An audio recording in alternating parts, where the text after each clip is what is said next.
Dia bukan geng aku dan aku tidak sokong dia. Jabatan Peguam Negara menegaskan permohonan untuk melepas tanpa membebaskan DNAA terhadap 47 kes yang dihadapi oleh Timbalan Perdana Menteri Datuk Seri Dr. Ahmad Zahid Hamidi adalah berdasarkan alasan yang telah dikemukakan dan diterima mahkamah. Menerusi kenyataan pada Selasa, jabatan itu memaklumkan semasa membuat keputusan, Hakim Datuk Colin Lawrence Sequeira menyatakan alasan-alasan yang dikemukakan pendakwa raya adalah kukuh. Kenyataan tersebut dikeluarkan jabatan itu bagi menjawab laporan media yang menyifatkan tindakan Peguam Negara itu sebagai tidak bermoral. Pada Isnin, Ketua Bahagian Rayuan dan Perbicaraan Jabatan Peguam Negara, Datuk Muhammad Dusuki Mukhtar berhujah dengan mengemukakan 11 alasan mengapa Presiden UMNO itu perlu DNAA. Antaranya, pihak pembelaan memanggil 15 saksi termasuklah tertuduh sendiri. Pihak pendakwaan berpendapat bahawa keterangan saksi-saksi tersebut perlu diteliti oleh mereka dan juga pasukan penyiasat. Ahmad Zahid telah mengemukakan 2 surat representasi kepada AGC masing-masing yang bertarikh 8 Disember 2022 dan 25 Januari lalu.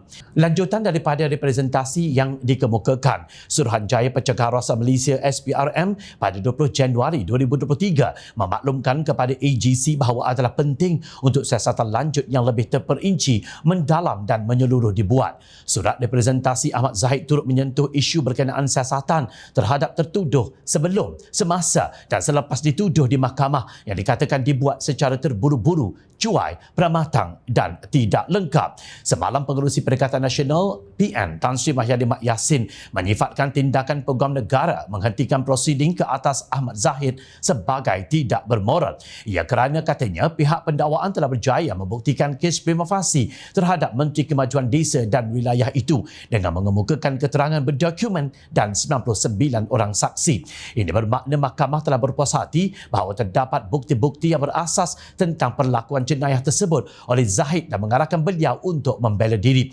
Peliknya, pihak pendakwaan yang telah berjaya membuktikan kes prima facie memohon kepada mahkamah untuk menggugurkan pertuduhan. Ini amatlah tidak munasabah. Adakah ini bermakna pihak pendakwaan mengakui bahawa bukti-bukti yang dikemukakan oleh mereka di mahkamah tidak boleh dipakai, atau ada arahan daripada pihak atasan bahawa kes ini mesti digugurkan walau dengan apa cara sekalipun? Katanya dalam satu kenyataan semalam, Mahyadin turut mendakwa sekiranya benar terdapat arahan menggugurkan kes tersebut, pengguguran pertuduhan ke atas Ahmad Zahid selepas diarahkan membela diri di mahkamah merupakan titik hitam dalam sistem keadilan di negara ini. Sebagai respon, Ketua Pemuda UMNO Dr. Muhammad Akmal Saleh mempersoalkan kenyataan bekas Perdana Menteri itu dengan membandingkan beberapa kes ahli politik lain yang berlaku ketika Mahyadin berada dalam kerajaan. Kalau orang lain tidak bermoral, kalau kena kat diri sendiri, keadilan ditegakkan. Dan ketika Tan Sri Mahyadin menjadi kerajaan 22 bulan dulu, kes pengerusi DAP Lim Guan Eng dilepaskan, itu ada moral ke? Tidak ada moral, ya? Walaupun ketika itu Suruhanjaya Pencegahan Rasuah Malaysia dan Satu Malaysia terkejut, kes Datuk Seri Najib Tun Razak didakwa walaupun tidak mempunyai bukti yang kukuh ketika Tan Sri menjadi menteri kerajaan itu bermoral atau tidak. Soal beliau dalam hantaran di Facebook hari ini. Dalam pada itu, Dr. Muhammad Akmal berkata Mahyadin juga perlu memberi penjelasan berhubung tindakan menantunya yang didakwa melarikan diri daripada pihak berkuasa. Anak menantu melarikan diri untuk disoal siasat itu bermoral juga ke Tan Sri?